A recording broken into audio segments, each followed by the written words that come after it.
Hello, Tiffany. Hey, Hey, how are you?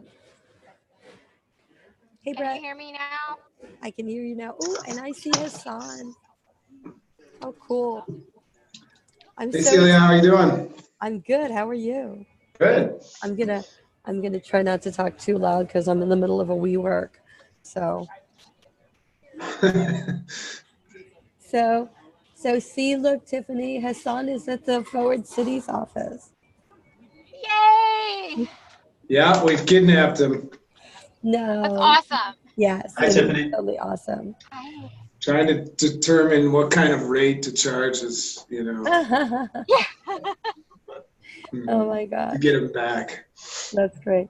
I should pause until a couple of people come on. Wants to actually take a cut at as sort of a mission and a vision for the field that will then work to try to basically workshop with a larger group of people at the ESHIP summit, and then potentially even um, maybe do some proposed adoption of it at the next summit.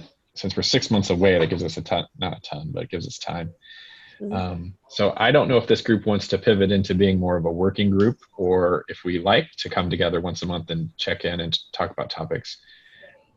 So I would leave. I mean, obviously, yeah, this is not my call at all. I'm just trying to remember where we left off, right? Because it was right before the break, and I was sort of swimming and stuff. So my memory may be off. Yeah. So I hit record on the call, and I think you're spot on. I think because shared vision in the 6 months prior discussions have all talked about the fact that shared vision is something that a small group like this should cultivate and curate a draft, and then from that draft, um, like you said, workshop it out and propose it to the greater community to adopt, I think makes sense. Tiffany, since you've been on most of these calls, and I actually all of you have. So, what are your thoughts about this? I totally agree.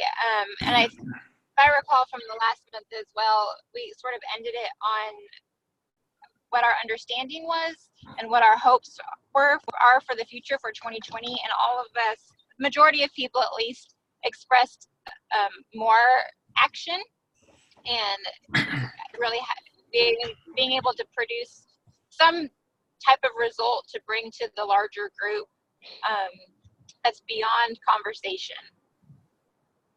What about you, Peter? I'm unmuting here. Yeah, I think I've been fairly consistent from the get-go. I like to have something to show for our time on this, and I mean, I find the conversations helpful and useful, but I think that it, you know, I think there's several jobs that we could be doing, and just helping to push the agenda forward would seem to me at the summit is a suitable task. So, yeah, in other words, yeah, I want to get something on right. I'd like to propose something. So. And yeah, and Brett and Hassan. Yeah, I mean, this all sounds logical. I think that sentiment's pretty universal. We all want to see it lead to action. I think, what's really interesting is we're all approaching this work in different ways. So maybe, we let that define how the working group aspect of it kind of evolves. And,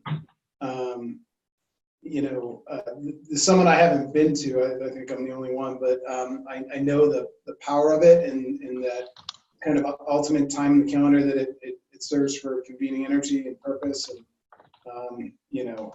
5 months should be enough for us to really lay out what we need to get done in order to make that a significant part of the summit.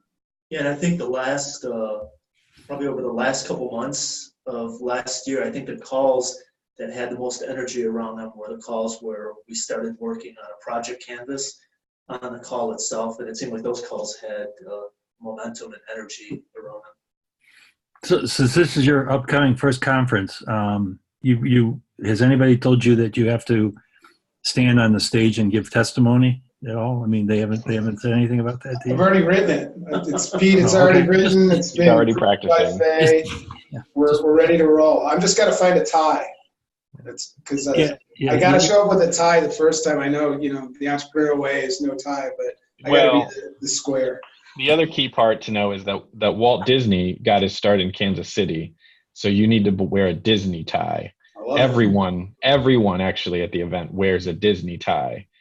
You're actually kind of out of the out crowd if you don't wear a Disney tie. So start looking now. First day, Disney tie.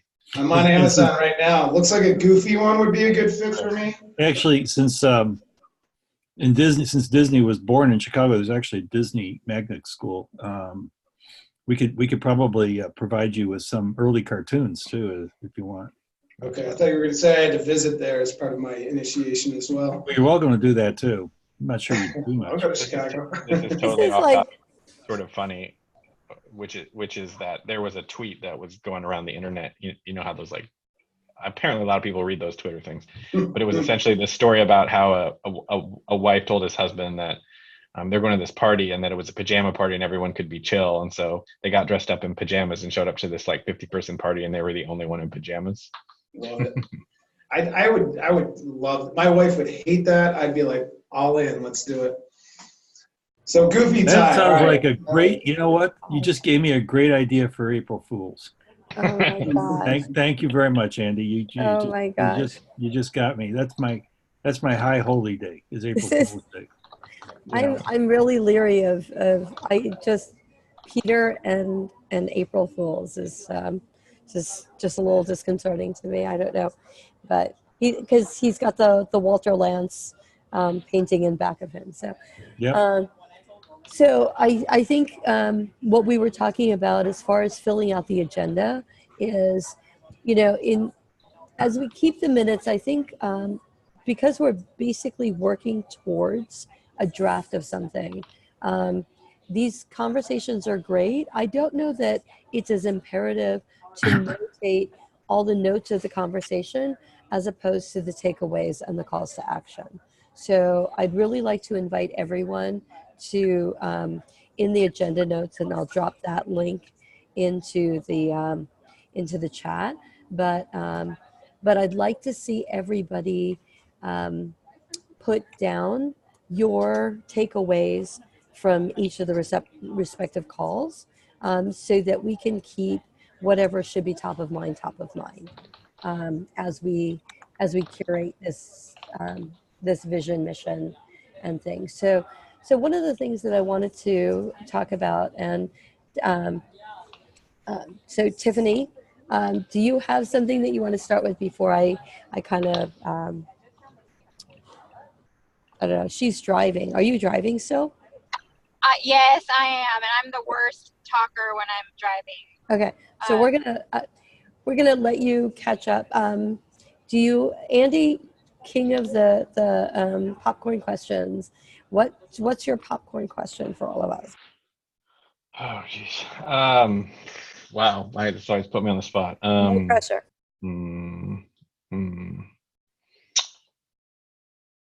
What is the thing that you got for, you gotta keep these answers short because this could go long, but what is the one thing you got in 2019 that was less than $25 that changed your life?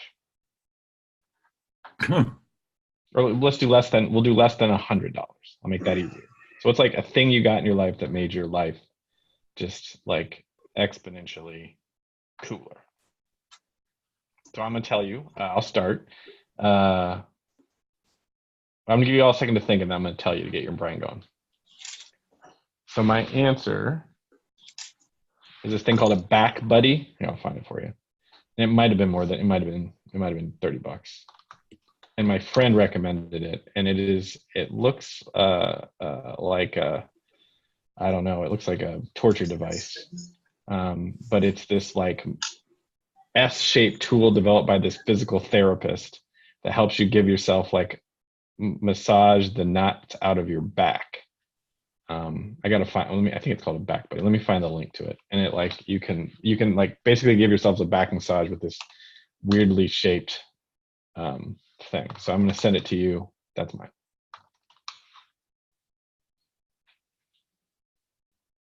Anybody else got an answer? Hassan, I'll pass it to you perhaps. Okay. Yeah, it's tough. This is a tough one, Andy. Okay. Well, the other way to think about it is just like, what inexpensive thing have you bought in your life in the last year or got that was like awesome? That you're like, oh man, this thing is awesome. Mhm. Another good example for me was I got a little ventilation hook for my phone in my car. So I just like hook my phone right at eye level. It costs like $7, and I can't believe I hadn't discovered those before. Okay, So- just get me thinking. So I've got one for you. Okay. And this actually I got right at the end of probably the last week of December, and I got it off of Amazon, and it's not anything unique, but it's something I didn't realize I had to change in my car, which totally changed my breathing. So it's an in-cabin filter that every car has that needs to be replaced depending on the car, every 15 to 20,000 miles. And I've had the car for 7 years. I've never replaced it. So it was $6.98. So it's the in-cabin filter that should have been replaced probably at this point Wow. 6 years You can ago. breathe now. I love it. So now I can breathe. I didn't realize I didn't realize that what I was breathing in my car or what I smelled in my car shouldn't have been. Admittedly, until I changed this. Admittedly, it took me till age of 39 to discover that filter as well. So I'm with you. I was like, wait, what? There's another air filter? No, I didn't. Yeah. That's dirty. You know, it's interesting. I took it off, and the film that was on it, I won't go any deeper than that. All right, I'm jumping in because I'm going to merge Andy's and Hassan. So my wife got me one of those cigarette lighter plug-in seat heaters. It's this flexible, it's this flexible cloth thing, and you just put it on your seat. My car doesn't have heated seats, and I'm one of these people that really needs warmth. And so that was slightly life-altering in my driving experience. And again, kind of serves the back purpose and the car purpose. So. Okay. All right. Sounds like Peter, you're up. Well, this is going to be, so it can't be, I'm blanking on 2019. That's too long ago. Okay. But just, there's been a cascading set of events. So I went to a concert with a Tex-Mex group called Los Tex-Maniacs in December. And I've always been intrigued by, the accordion that's used in Tex-Mex music and Cajun and a lot of bluegrass and so forth. And it's called diatonic. So when you push in, it's one sound, and pull out, it's a different tone. And so I was on the search to borrow an accordion so I could take accordion lessons. Turns out I became a recipient of a long-term loan of a large piano accordion on Saturday, but it needs repair.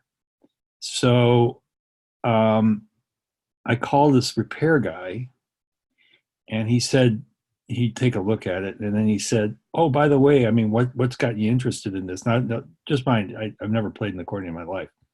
And I told him, and he said, well, I bought a lot of accordions, a bunch of accordions. And I got this really nice little diatonic that I got in this. So when you drop off the accordion on Saturday, this big piano accordion, and you're talking big German accordion type of thing, I'll let you have the diatonic for free. Wow. So, Amazing. so I'm getting the diatonic. I may still be repairing the loaner because it's a friend, and he's lent it to me, so I figured I'd fix it if it's not too expensive. But that's now the story of my recent life. Is I may be landing an accordion for free. Wow. We're never gonna see you again. You're just gonna stay home and practice your accordion. Yeah, I play another instrument called the oud. This may be in the same category. So oud is a Middle Eastern stringed instrument that's OUD if you're looking it up. And it looks like a not lyre, but well, anyway, it's this bulbous looking instrument and bent neck and the whole thing. And I decided I was going to learn how to play it because Greeks play ouds, and I didn't just know that is probably one of the harder string instruments to ever learn. I've never played a guitar in my life. I see some head nodding over there with Brett and Hassan there. So that was my first string instrument. So I'm trying now an accordion also for the first time. So we'll see where that goes. So Andy and I watched somebody play an oud in Bahrain at the souk, right? Yeah, souk is an Iranian. I think it's an Iranian. It's in the same family, but yeah. Okay. So I don't know if Tiffany's still driving. So I'll jump in with my my new app that my son turned me on to. So my son has been traveling around and not having internet everywhere he goes. He turned me on to this Map Me app. So maps.me, and it's like Google Maps. You download it while you have internet, and then the internal kind of GPS thing in your phone will keep track of where you are. So as we roamed around Vietnam and Cambodia and Singapore, we didn't have to rely on internet to know where we were, and so that's something I picked up, and that was free. So Wow. so there you go. Check that out. I got that bookmarked. Yeah, maps.me. So That's cool. Tiffany, on you.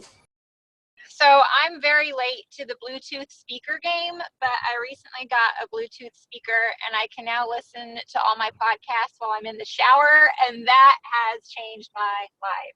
That was the best $40 I have ever spent, ever. Fully second that. That's amazing. All right. So on that note, we're going to talk about things that we need to think about keeping top of mind as we put together this mission vision thing. And I feel like I know one of the topics that we always talk about is inclusion. And I know that inclusion is something that we need to keep top of mind as we go forward.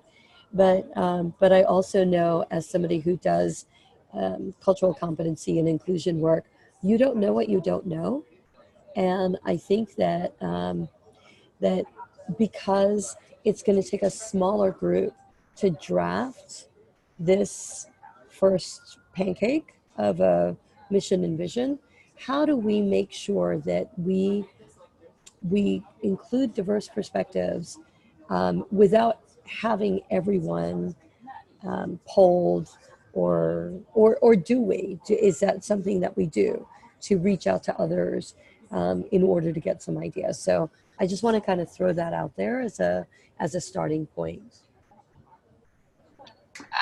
I don't mean to interrupt anyone. I can't see you, but my thought is definitely yes, inclusion. I think it's important that people know, especially in the other goal groups, that they know what is happening in group 3, that they know that we are now taking action and this is a working group and we are making the first draft of a mission and vision, and to then invite people to be a part of this conversation. And I know that they've had the opportunity to be on a goal 3 call for a while now, but we haven't yet been able to say definitively we are now doing something. And I think that changes the game a little bit.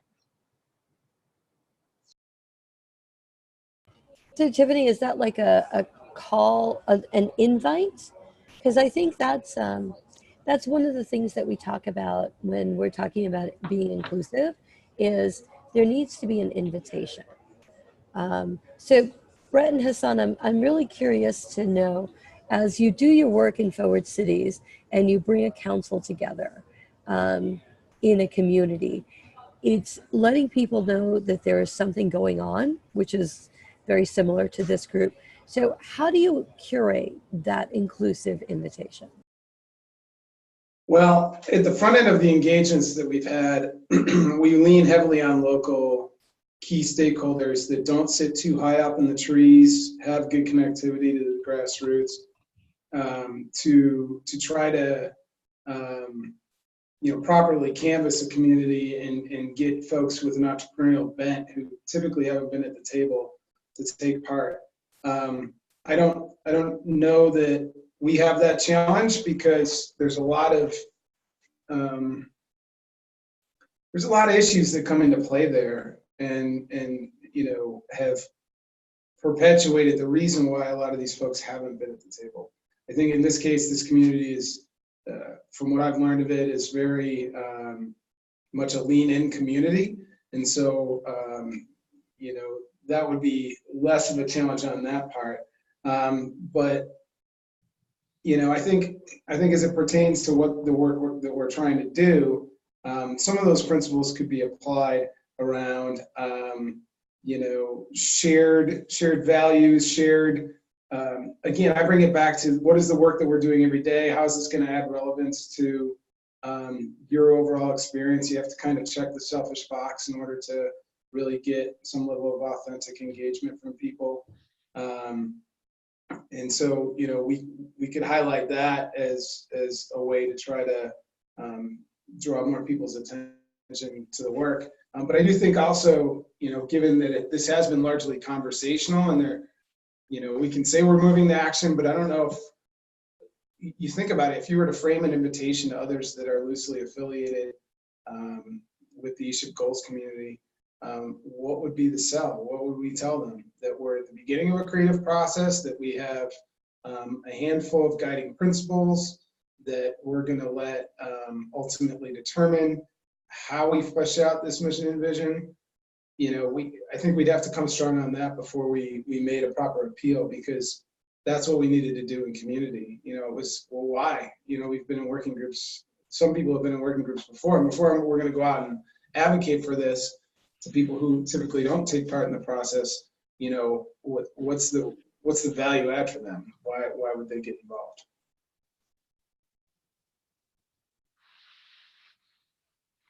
I would add, thanks for those thoughts. I think the thing that I've learned, just talking personally from my time at the foundation, is really reflected in goal 1, which is you can say you want to have a diverse, inclusive, and equitable place, and that's a nice sort of amorphous statement about a place. But in order to really drive that, it is really about the people in the place that are driving it. You can say so. Goal 1, actually, I think when it originally sort of emerged in the early, this is like 2 years ago, it just was diversity, equity, and inclusion, keeping it as a first principle in all the work.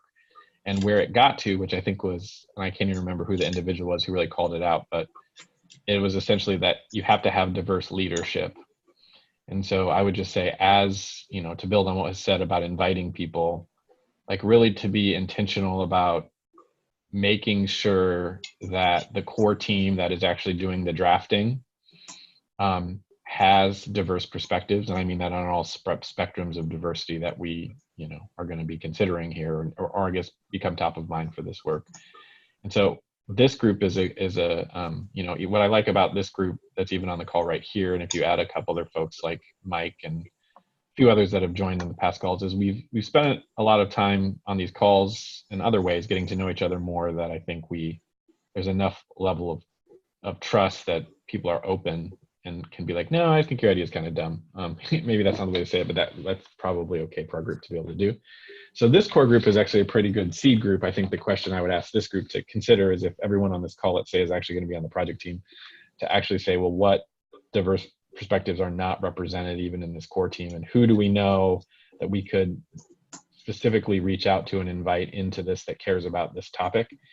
And like I said, as we develop the plan, it might be easier to invite them once we have a specific, here's what we're going to do, here's the deliverable, here's the time commitment, versus the invitation which is knowingly from the beginning, like, we don't know what's going to happen. Something's going to emerge, come on this call once a month, some stuff's going to happen. We don't know, which is just obviously for some people is a little bit too loosey-goosey for them to sign up for. But I think if we said, look, this is actually going to be shared at the ESHIP summit in June, that might be enough incentive to say, okay, look, I feel like, for the people who really want to just be, or are being super thoughtful about like where they're spending their time and really want to do it on specific projects, I think we might be able to recruit people. Like one of the people comes to mind, if you all know Malika, she really is committed to this notion of making sure that this new field is inclusive.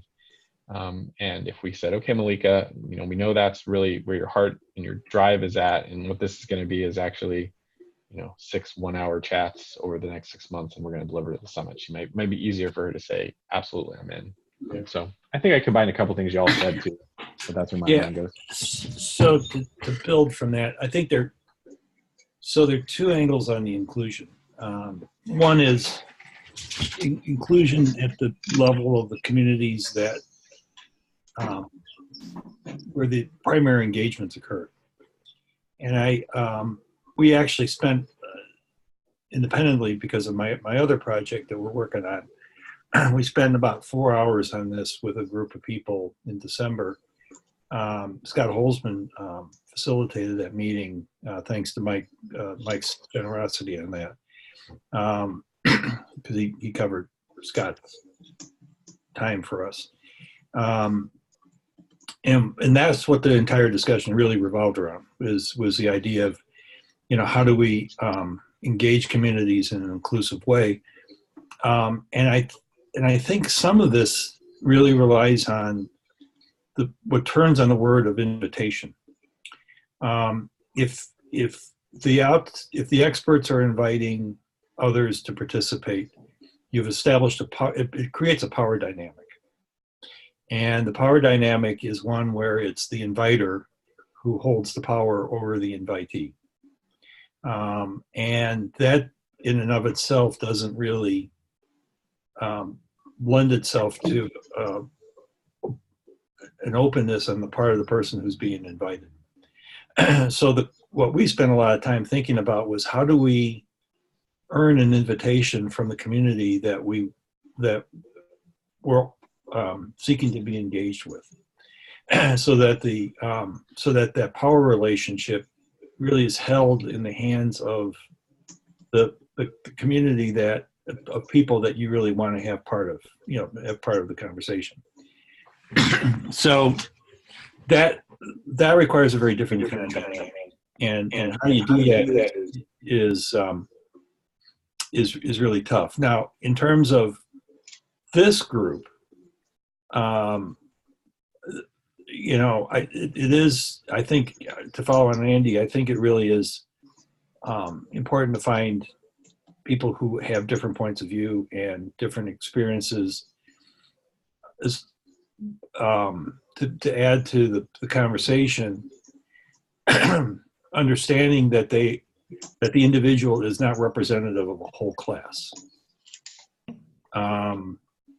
There's a tendency, in a lot of legislation and stuff like that, you have to have a business person, you have to have a labor person, and then somehow or another, that person now represents, the labor person now represents all unions. And that's a real diverse group. No one humanly possible can, to represent all unions. You just have to accept it from the standpoint that person is offering a point of view from the framework of being within the labor movement, but may not necessarily be representative of all unions, of all people in the unions. And so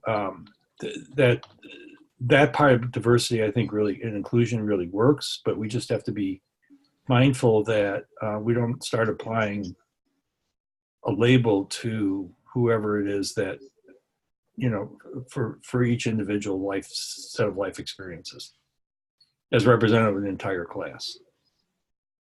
Is that making sense? Mm-hmm. Yeah, I'd like to add to that. I think, and you mentioned some of it, Peter, and it also goes to what Andy was saying. And this isn't so I'm new to Forward Cities, so this isn't part of what Forward Cities does. This is just from my experience of participating in things in the past. Generally, you end up having an unintentional gatekeeper, because whether it's a funder or whoever it is that's convening people around a topic, somebody is unintentionally or intentionally the gatekeeper. I think the important thing is, and Andy spoke to this, is that everybody who's participating has the ability or the power to invite others to the group, so that it's not just one person, whoever convened the group, that decided, okay, we're going to pick somebody from this group, somebody from this group, and somebody from that group, so that all the participants are also able to invite others or suggest others from their network that should be part of the conversation. So the challenge, I think, comes in that we want to be intentional. We want to invite others. We want to make sure the invitation is open enough that that people feel like they can come in. So in this particular topic of the work that we're trying to do, we need to create a draft, and that doesn't mean 1,200 people from the ESHIP community having an opportunity to wordsmith that will never get done. So definitely it involves a core group or a person or two to be able to do that. I have to credit Amanda West with the work that she did on the ESHIP goals. She went off in a corner with all those sticky notes and all those musings from a lot of different people, and came out with curated content from which we all chimed in and said, maybe this isn't the right word or whatever. But then we offered the opportunity for the community to look it over, which I think is the ideal process for a shared mission and vision for a community like ours, because there's no way that 1,200 people are going to come up with a mission and vision. So because if we're going to turn this into a working group, I think the invitation needs to go out to say, like Andy said, maybe what it is we tell people, okay, so we're going to turn the Goal 3 call into a 5-month project of mission and vision. Anybody who'd like to take part in this is welcome to attend. Here's the link, sign up. Here's what we're going to do. And then maybe it is a draft of a page on a Google form, and we put a link into the Slack channel or something like that. I mean, does that make sense? Is there a better process? I'm open to suggestion.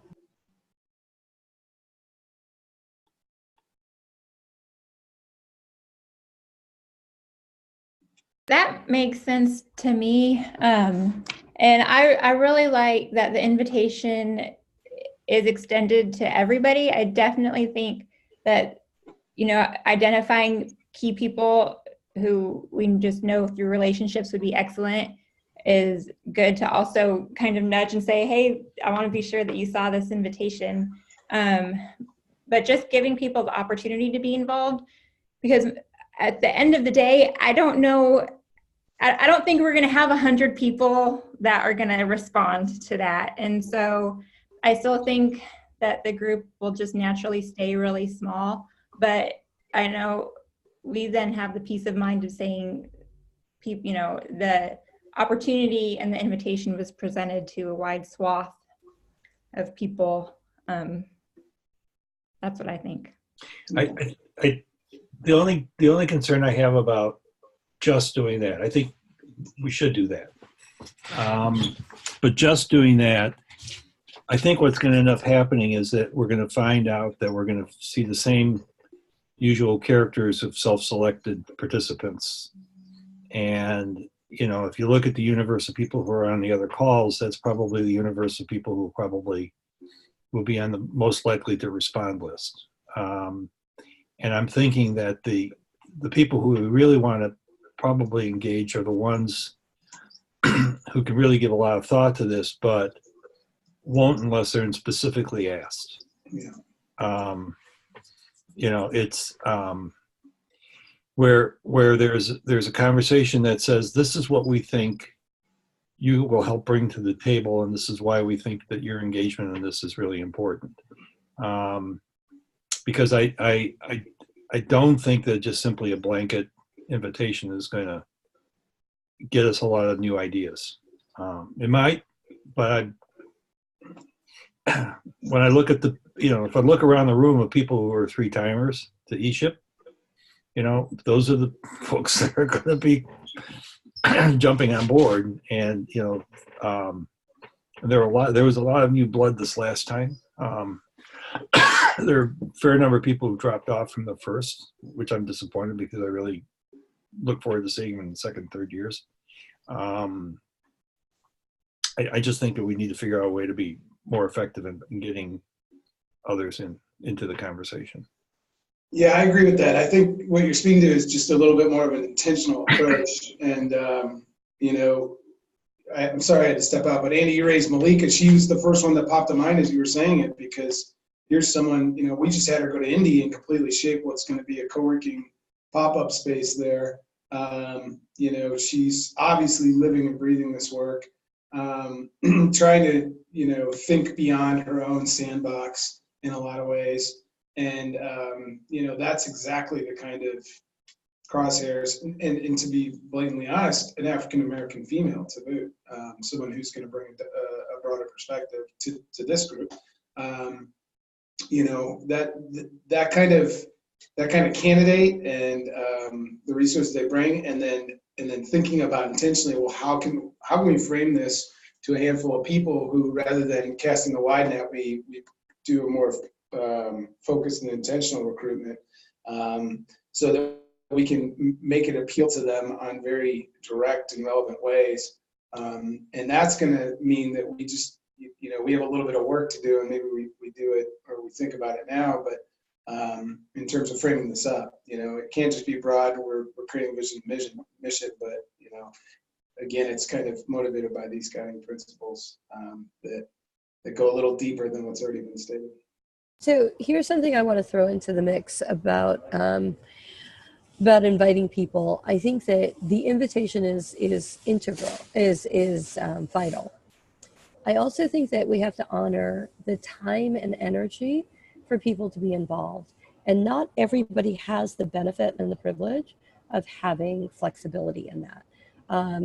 So what I'm going to suggest is maybe what we do is let's say 2 months in, and then again at 5 months in, we intentionally share the work that we're doing with people like Malika, right? So that you're bringing the information to them and getting their input, that they'll be able to chime in, that they know that they're valued, that their input is important to us because it's a personal share. And at the same time, it's not contingent on you being on the call every month in order to weigh in, because I think that that's something that we assume that people who aren't involved don't care, and it's not necessarily the case, right? Or the people that are not consistently on the call, they just aren't interested. And maybe they are interested and maybe they do care, but their time constraints are very different than ours, or the way they process is different than ours. So maybe what they need to do is look over and give them a week or two to chime in or something like that. So I want to be very cognizant of the way that people understand and process things, as well as their presence. So that's something that I'd like to consider doing. And then if we can say, let's work on something, and a couple of months in, each of us will just share it out in the circles amongst the people that we feel should be involved. So I like the idea. I think as long as the way it gets shared demonstrates with it a real genuine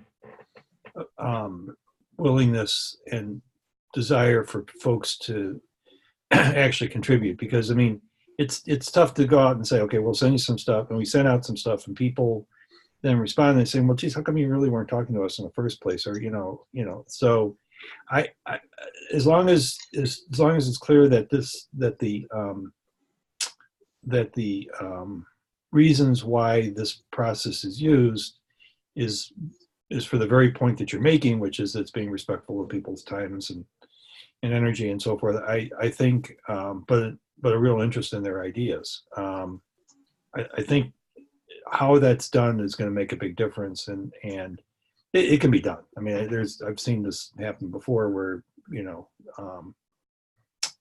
feel like, yeah, people are being respectful of my time. They didn't really want to bother me too much, or they've given me the choice, and then do that.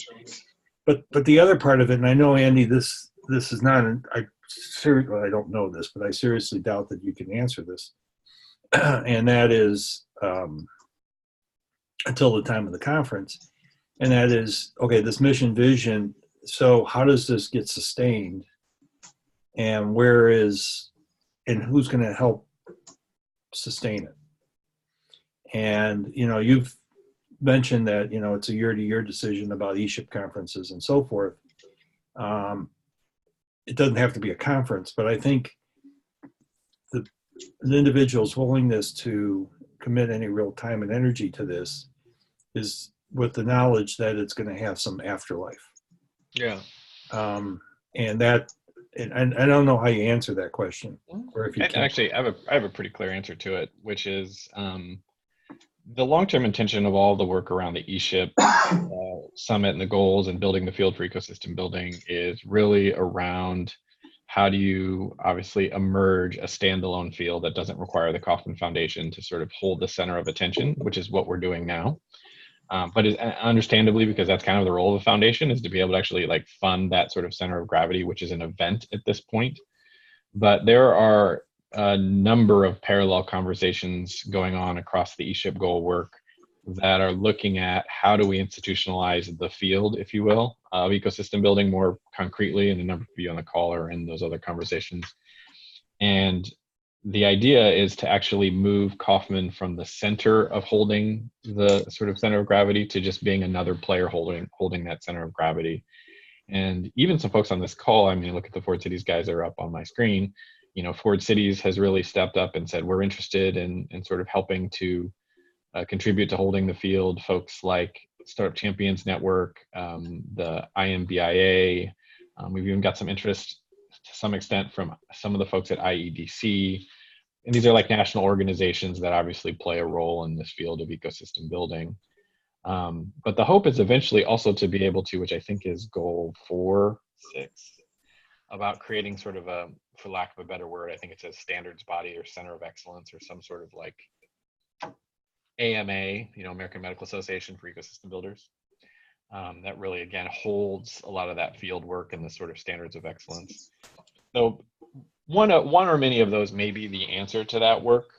Part of it is really, when I think about a pledge, is I think about adoption. So I think about how do you, if we do it and we try it with our 500 people at the summit, and it's like 1,500 people that have engaged with the summits over the years, and ESHIP goals, that's 1,500, but how do you get that to 10,000?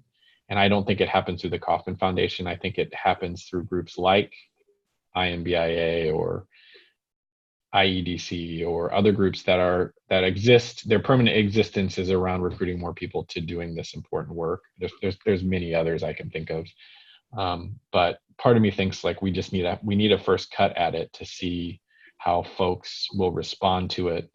And what we found in the early work around the summit is just by providing shared language, like even the word ecosystem builder, which I know is contentious in many fronts, including Peter's mind, is a word that there was like 17 words for that word, but at least when I think we're starting to see more alignment around that. And the hope would be that something like a pledge or a why are we doing this type of mission type thing might actually help coalesce the field even quicker. And so I think it's worth a draft and to see how 500 people would react at the summit, and then the pathways to sort of long-term sort of adoption are many. And I'm not even, those are just the ones I can think of from my vantage point. I'm sure you all can think of other things as well. But I think part of the notion of goal 3 is to come to some consensus around why we're doing this and how we're doing it, like philosophically how we're doing it, well, also like literally how we're doing it. But in this goal 3 call, it's why are we doing ecosystem building, and what are the values that we hold at the top. and that if whatever we create, if this group over the next 5 months can sort of come up with a first take at it and then share it out with 500 people, I think there's pathways to everything I just outlined. That's my take on it. I don't know. Any other thoughts there from folks? No, that's good. Well, I I think one thing I'd like to mention, it's interesting because probably beyond my knowledge, inspired by Kaufman's desire to create and then step away, we take that same approach in every city that we work in. We're not there for the long haul, and I don't work on the ESHIP side of things, and neither will Hassan with Forward Cities, but we have a number of cities that are individually garnered relationships with foundations and whatnot, and all these stakeholders, and our goal is to have an expiration date and to kind of lay a foundation that will sustain with minimal impact from us or minimal input from us from that point on. So I think there's a lot to learn from that in terms of what you framed up, Andy, and when we think about it, we have to think about it with individual pilots and who's going to take, for example, the co-working space that Malika helped with in Indy, who's going to take that and make it permanent on a funder point of view and on a physical lift point of view in terms of providing resources, programming from that point on. So I do think that's the way to go, maybe out of necessity, but maybe out of just wisdom too. And it almost sets up kind of a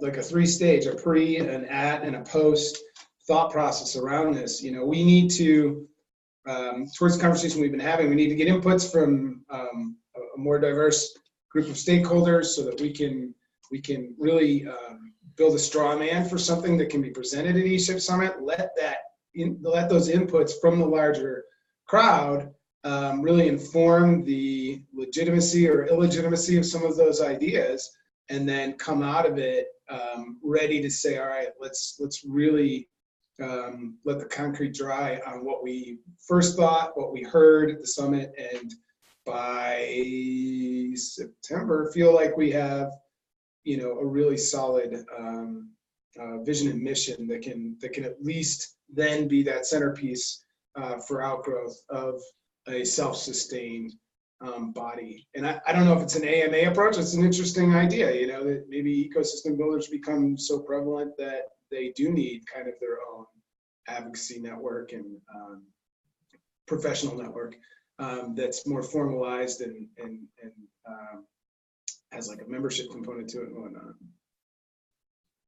The other one other thought I just need to throw out, because I forgot about this to Peter's question, is this group, if we're able to do this and we really involve the folks in the ESHIP Summit, the Kaufman very, very drafty, very incomplete ecosystem builder playbook is meant to be sort of a centralized place that we iterate on. And so whatever comes out of this group, say we get the input at the 2020 Summit, I think it'd be really interesting to then take whatever that is and then put it into the next version of the playbook, put it out there into the world. It's really interesting the sort of feedback we get, because there's a lot of first-time readers who have not been involved in the summit. They read it, and then the questions you get, and you're like, oh yeah, that is a good question. So it will be, I think, if this group is agreeing, if this group is agreeing to what it sounds like we're agreeing to, and then we use the summit for feedback, for the real public feedback, and maybe some small group feedback opportunities at the actual summit with some practitioner folks, and we could sort of put it out there in the world in the playbook and see how people respond to it as well. Yeah, I'm a little bit more ambitious than I think we should be more. I don't think I'm more ambitious, but I think we should be really ambitious about how what we draft gets played out at the ESHIP. But I would really, and there are ways to do this, but to actually get an expression of consensus, if we can get to that point, about a version of whatever we produce at the ESHIP conference. I realize that there's some value in sort of saying, okay, take the input and then keep massaging it and then come up with something in September. But I think that one of the challenges that we've had over the prior 3 ESHIP conferences is that there's been no that there's a lot of, okay, we're going to continue X, we're going to continue to do this, we're going to continue to do that. And with not always a real sense as to, okay, what did we finally accomplish at this event? And I think we're at a point now where we can actually get, and that's not a criticism of the other ones. I don't think anybody was ready. I agree with you. I agree with you. I don't think anybody was ready, but I think we're moving to the point where people are ready. Yeah, I think particularly with the playbook, how it's inserted and so forth. Yep. That we can actually use the event, or you can use the event, Andy, as a way to sort of say there is actually a consensus about the statement of the vision. And the question for this group to consider is in our process, because we do have some time, which is, are we asking for feedback of the summit? Are we ratifying something at the summit? I don't even know what that means. How could we ratify it? Which is a kind of a fun idea, which is like, do you show it to people and say, hey, give us feedback? Do you, option B, I'm making these up, but option B is you actually get people in small groups and they have small group conversations around the sort of straw person one that we put out. Do we put it on a giant wall because we have that value web group that can make stuff look beautiful and actually have people go and give feedback through Post-it notes? Do you have a voting thing? Do you have a signing thing? I don't know. I'm making all of those up. But I would really say the asset I can bring to the table for this team is the pathway and the opportunity to use the summit to do that. I don't know what it is, but I'm actually the person who controls the ESHIP Summit agenda. And y'all have been there before. Most of you have been, so you know it's a very interactive, give your input thing. And if that's the box, if that's the only box it's got to fit in, we have 3 days, we have about 500 people, and we can really think through as a group. If we draft something up, maybe that's part of that actually spells out in a project canvas we probably need to have someone take a crack at. But part one is like write the thing. Part number two, actually part number one is make sure the right people at the table to start. Part number two is to write the thing and get feedback until the summit. Part number three is what are we gonna actually do at the summit that is valuable, that creates value for folks doing the work, and what is the actual activities we'll do. So it's like a phased project. Yeah, I actually, I mean, ratification may not be the right word, but I mean, some expression of consensus would be useful. And I think that you said, if you're willing to do this, you say up front that that is in fact an outcome, one of the outcomes that you want from the conference. Yeah. And so that people come in with the expectation that they're going to end up making a decision one way or the other. Yep. And what I would actually say, this may seem weird, but I'm turning that decision over to this team. If this team is really going to be the team that's going to run with it, yeah, it is a group of people, whoever this team is, and saying, you know, here's how I put it with my Kaufman hat on, which is, I can of course just go make a decision over here and decide what's going to happen at the summit. To me, given my work in ecosystems as well, is like, it's better if the ecosystem makes that sort of decision and recommendation. So I can be the gateway to make sure that the thing actually happens on the agenda. But whatever group we build here, these folks plus others, like, I really cannot overemphasize that. Like, the power is actually in the hands of this group. No, that's fine. Within the constraints of like what you can actually do at an event. So I'll sort of leave that as my final sort of thought there, except for one other thing, which is what I'm going to commit to before the next call, which is I will go back into the 2017, 18, and 19 summits. We've gathered input in like 1,000 different ways, surveys, small groups, Post-it notes. I will look through what we have and pull anything that I think is sort of like fodder that can fill up, that we can use as, we're not saying from zero in terms of input. We already have a ton of input. And so just to be helpful, I also dumped what I have very handy into this Google Doc. So I put in the Declaration of Interdependence, which was drafted by a small group of people 3 years ago, which is maybe the start or the seed or the foundation, but it is not a mission, vision, values thing, though it does have some values in it. And so that's one. And then there's a couple things that Mike Fleisch helped surface.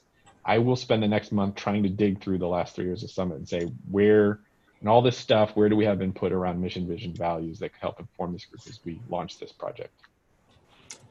Okay, so as we're coming up on time, and I want to honor that, knowing that Andy and I have to go on another call. On the agenda, I will put in a link to this sandbox that Andy has started. And I think what I'm going to invite all of you to do is in the takeaways and calls to action, um, think about some framing questions. Think about the invitation to the community. And so what I will do before the next call is to put that wider invitation out there. We'll curate an invitation to let people know that this is what we're doing on these calls. I'm going to suggest a timeline of May so that whatever we have can actually be presentable in an email that goes out to the ESHIP participants or goes into an app for the ESHIP participants or whatever. If we can get that ready by the end of May, then maybe what we can do is share it with people before they come to the summit. So I don't know that we're going to share it with people that before they come to the summit, but at least if we shoot for that timeline, then we'll know that we'll have it ready for that. And I just, as another fact from my end of things, it would make sense to me to maybe print whatever the draft is in the program. So the printed program goes to the printer in June. So having something done by May, even if it's a draft, is fine. It's good because then we can make sure we can get it in printed form, so everyone has it in their pocket or in the app or whatever. But the printed one is helpful sometimes because people just like to be able to look at it and write on it. Okay, and then just a couple of quick thoughts when we think about how we approach this. So one of the things that Victor talked about in a meeting somewhere, he talked about how we in the community, as the early adopters, what we end up doing as far as ecosystem building is concerned is we're pushing on a flywheel. So each of us kind of push a little bit, and we start to get this thing spinning and the momentum building. And the hope is that at some point, that flywheel will just continue to go without all of us having to push on it. So that's that momentum. And I'm currently in the middle of reading The Infinity Game by Simon Sinek. And it's been a really interesting perspective lens focus in thinking about the work that we do as being forever work. It's not a point in time that stops. So while the ESHIP Summit may stop, while the thing being housed in the Kauffman Foundation may stop, their ecosystem building work is a forever game. And so whatever we build has to go on past us.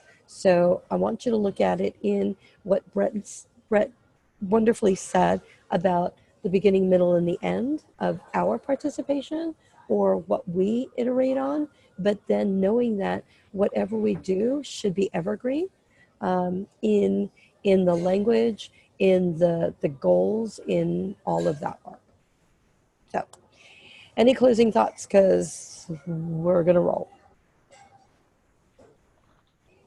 All right. So if you will put in the takeaways and the calls to action in the agenda, and I think this is a great start. So before the next call, I'll make sure to draft an invitation. I'll send it out to all of you, and then we'll post it on Slack and the Facebook page and invite people to come and be part of our working group.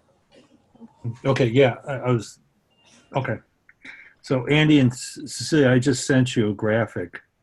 And Andy, your comment about the playbook reminded me, this is something that we did for another project on integrating immigrants into the workforce. And I don't know how to share it on chat, so I'll figure out how to get it to everybody else. But it might be an interesting graphic that goes along with the playbook, that style of approach. I will tell you, I got accused when we did this of making policy look like chutes and ladders, but it worked, So, but anyway, I'm not. Don't worry about the substance, but I mean, if you get the sense of what we're doing, that it was an interesting approach. Cool. I would just add one other note, which is I just put in the call to action. I just said I put a link to that I'm calling it a sandbox, but it's a Google Doc. Let's be honest, with some stuff in it. And if folks want to take a look at it, you certainly can leave comments. I just left it open. If you have other things that you're like, oh, this might be a piece of the puzzle to how we're going to develop this mission vision thing, whether it's something from the summit or something you're thinking about or whatever, even like this, just dump links in there for now, and we can just all throw everything in the sandbox. I'll go find the stuff from the old summits. I'll throw it in there.